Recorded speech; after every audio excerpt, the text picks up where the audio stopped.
There's a moment many people remember. It's not the whole story, it's just one instant. And it's when they found out about the betrayal, about the loss, about a death. So you might be washing dishes or driving or lying in bed trying to fall asleep, and suddenly, without warning, your mind takes you back there to that moment, to the words, to the look on their face, to the feeling in your chest that instantly changed everything. And so you may find yourself asking the same question again and again. Why does my mind keep doing this? It can feel like something is off or even wrong with you, like your brain is working against you, or like you should be able to just stop. But in most cases, nothing's wrong. What you're experiencing is the brain doing exactly what it was built to do. And so today, I want to explain why these replays happen, where these like intrusive memories occur, and where they come from. And also why, when you understand them, they start to lose some of their power and sting.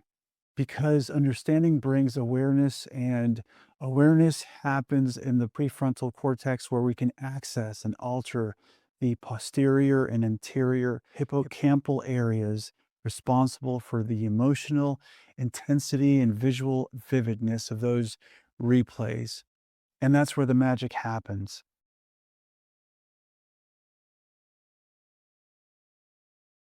Here's an image that might help. You pick up your cell phone and you notice an app that you've downloaded and totally forgot about, but it's still active in the background because you never closed it. So it's been quietly running, using memory, keeping itself active because it's never received the signal, the click that its job was finished. And so your brain works in a similar fashion. When something important happens, especially something that involves threat, loss, or broken trust, the brain launches what I call the threat detection system. And it's ancient, millions of years old, and it's very, very good at its job. So the moment betrayal happened, that app opened. It began scanning, replaying, reviewing, not to punish you, not because of anything negative you might be telling yourself. It's just because the brain marked that moment as one of the most significant experiences of your life, and it's not ready to close the file yet. Those replays you keep experiencing, they're the app doing what it's meant to do, and it's still running. It's your nervous system trying to finish a job it started the moment you found out. Here's a bit more on the biology part of all of this. Kept simple because the point is not to memorize it, but because the point is to understand what is happening inside of you. When betrayal occurs, the amygdala, which is the brain's threat detection center, fires intensely. It signals something extremely important just happened. Pay attention. Remember this. And at the same time, stress hormones flood the body. And here's where something important occurs. The hippocampus, which is the part of the brain that normally organizes experiences into a clean, coherent story, becomes overwhelmed. Trauma often shatters memories. So the memory of betrayal is stored with enormous emotional intensity, but it's not stored as a clear, complete narrative. It's stored in fragments, sensory pieces, a sound, a phrase, a feeling in the throat. This is why the memory returns the way it does, sudden, unannounced, arriving without context. It's not a fully formed story. It's a series of photographs the brain is still trying to arrange into sequence. And until the brain can do that, until the experience can be organized into a story that has a beginning, a middle, and a place in your past. The app keeps running. It's open. It's active. And here's where I'd like to introduce something that clinicians who work with trauma find very important. And it's that your brain stores two kinds of memory. The first is called explicit memory. And this is the kind that you can talk about. You can say, it happened on a Tuesday, and I was in the kitchen, and they said this, and I said that. Explicit memory is conscious, it's organized, and it has a timeline. And the second kind of memory is called implicit memory. This one doesn't announce itself. It doesn't arrive as a clear recollection. It arrives as a feeling in your body, a sudden shift in your nervous system, a reaction that seems to come from nowhere, and yet comes from a very specific place. Because implicit memory stores not just what happened, but what the brain learned from what happened. And this is where something important from the research comes in. Bruce Ecker, Robin Tickich, and Laurel Hulley, researchers and clinicians who've written extensively on memory and therapeutic change, describe how the brain holds on to quote unquote emotional schemas, unconscious models, beliefs actually, that the brain formed in response to significant experiences. So after betrayal, the brain may form a schema that sounds something like, I can't trust my own perception, or safety is an illusion. These schemas live under the surface. They formed when we were kids and toddlers. So they're beliefs about yourself and the world based on specific experiences you probably don't remember. And they don't always arrive as words. Sometimes they come as hypervigilance, as a body that braces when someone gets too close, or as a mind that can't settle, even when nothing threatening is happening. When these implicit beliefs can be gently brought into conscious awareness, named, examined, met with compassion, something in the nervous system begins to soften because the brain can start to update what it believes to be true. So the technical term for this is memory reconsolidation, and it's the brain's capacity to revisit and update what's stored. It's one of the more hopeful findings in modern trauma research that the brain, it turns out, isn't finished. It always can learn something new. So your last memory recall can change the one before, and the one before can change the previous one, and so on, all the way back to the first memory, the one that trauma shattered, the one your prefrontal cortex can help put back together. Most people assume they're experiencing just one kind of replay, but after betrayal, the mind often moves between three distinct forms, each one coming from a different system in the brain, each one asking a different question. The first is what I call shock replay, the words, the scene, the physical sensations in your body at that instant. It appears suddenly, often when the mind grows quiet, like for example at night or in the car, or when something in the environment brushes against that memory. Shock replay is largely driven by the threat detection system, the system that marked that moment as deeply significant and has been running the app ever since. So here's an image that might help. Think of a camera flash. The moment was captured like a photograph, intensely, suddenly, with the brightness turned all the way up. And so your mind keeps showing you that photograph, not to punish you, but because the brain is still asking, are we safe? The second type of replay feels different. And this one is active, investigative. The mind begins to ask questions like, when did this start? Or Did I miss the signs? What was real about us and what wasn't? And so you might find yourself almost compulsively at times going over old conversations, old messages, a memory you once dismissed. And I call this detective replay. Here's where the thinking parts of your brain, especially the prefrontal cortex, are trying to rebuild a coherent picture of reality. So imagine a board covered in photographs with strings connecting the clues, like those in the movies or TV shows, where the brain is trying to reconstruct a story that makes sense. This is not irrational. It's in fact the brain's attempt to restore its model of the world, to understand how something it believed to be safe turned out to be otherwise. But detective replay can become a kind of loop. The investigation never reaches a verdict. The questions circle back. So when you're noticing that this is happening, there's one shift in question that can help. Instead of asking, how could this have happened? Try this instead. What do I understand now that I didn't understand then?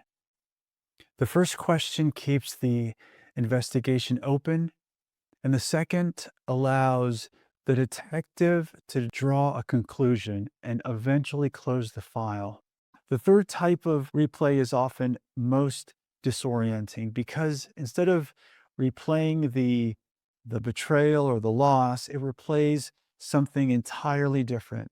It replays the good, the moments of closeness, shared laughter, the version of them you once trusted completely. And so you may find yourself thinking, maybe it wasn't all false, or maybe there's something worth repairing, or simply, especially with grief, I miss them. And this can feel like a betrayal of your own pain, like something's wrong with you for having these thoughts alongside the anger and the hurt. But this replay comes from a different system entirely. It's the attachment system, one of the most ancient parts of who we are, evolved to protect bonds, to resist severing connection, to grieve what was lost in a relationship, not only to defend against what was harmful in it. So, one way to hold this is imagining a tug of war. On the one side, there's the need for safety, and on the other, the attachment that used to feel like home. The mind moves back and forth between these two. This isn't a weakness. This is the attachment system doing what it was built to do, holding on because letting go has always carried its own kind of danger. And this replay appears most strongly in betrayal trauma and heartbreak specifically, because in these experiences, the person who caused the injury is the same person the nervous system learned to depend on. That is a special kind of pain, and it really deserves to be named as such. And so here's how it can look on any given day. One moment, shock replay. An hour later, detective replay. That night, attachment replay shows up and brings something that feels like longing. And this movement can feel chaotic, unstable, like you can't find solid ground. But this is often the brain trying to solve and process actually three different problems at the same time. The first one is, what happened? The second is, am I safe now? And then, what do I do with all these feelings I had for that person, for the person who betrayed me, who hurt me, who abandoned me? And these aren't small questions. They're probably one of the deepest questions anyone can carry. So the brain is working on all of these simultaneously, with whatever resources it has available. When people understand that there are three distinct systems and not just one amorphous flood, something often shifts. The experience doesn't disappear for sure, but it becomes less confusing and scary because chaos that has a name no longer is just chaos. Before we talk about what begins to help, here's a short practice. You can do this right now, wherever you are. But if it feels like it's too much for today, that's okay. You can return to it whenever you're ready. But begin by finding a comfortable position. If you're sitting, let your feet rest flat on the floor. And if you're lying down, just allow your body be supported by whatever is beneath you. And take one slow breath in through your nose and then breathe out.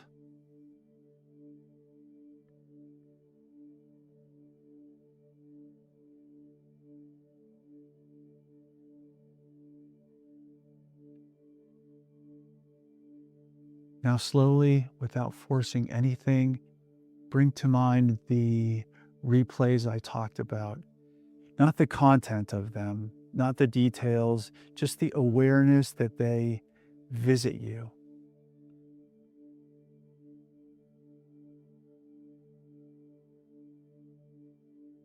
Is it the shock replay, that sudden return to the moment you found out? Or is it the detective replay, which is the mind that keeps asking questions and searching for what it might have missed? Or is it the attachment replay, the one that brings memories of the good, the closeness, the person you thought you knew? Now place one hand on your chest or wherever feels natural. And with that hand resting there, I want you to say something to yourself, silently or just quietly if you're alone. My mind keeps returning to this because it took what happened seriously. This is not chaotic or a weakness. This is a brain, this is my brain that works and is open to making changes for my good. Take another conscious breath, and as you exhale, see if you can allow, just for this moment, that the replay doesn't have to be solved right this moment. It doesn't need your intervention in this breath. Just the app is running. And for right now, you're simply noticing that it's running, and that's enough. One more conscious and life-giving breath, in slowly and out. And when you're ready, gently bring your attention back to the room, back to the screen, back to this moment.